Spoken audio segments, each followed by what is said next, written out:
ہمارے دین اسلام کے اندر سلام کرنے میں اور اس کا جواب دینے میں الفاظ کا زبان سے کہنا یہ ضروری ہے۔ السلام علیکم، یہ صرف اشارے سے سلام کرنے کو حدیث شریف میں منع فرمایا ہے۔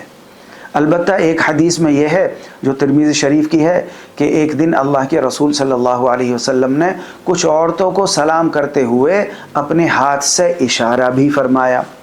اس لیے زبان سے کہنے کے ساتھ ساتھ ہاتھ یا سر سے اشارہ بھی کرے تو یہ جائز ہے۔ اگر کسی دور انسان کو آواز نہ پہنچتی ہو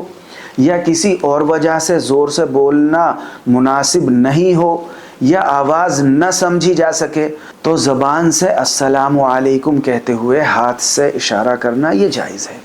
فتاوی رحیمیہ کتاب میں یہ مسئلہ اس طرح لکھا ہے کہ اگرچہ عام حالات میں صرف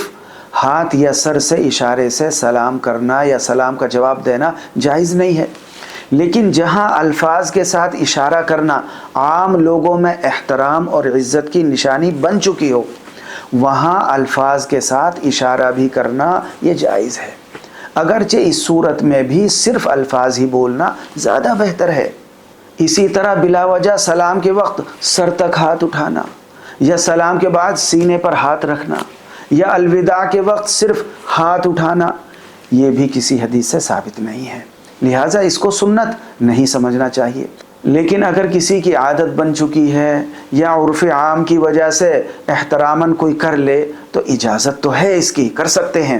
لیکن اگر اس کو سلام کا حصہ سمجھ لیں گے یا ثواب کا کام سمجھیں گے پھر بدعت ہو جائے گا۔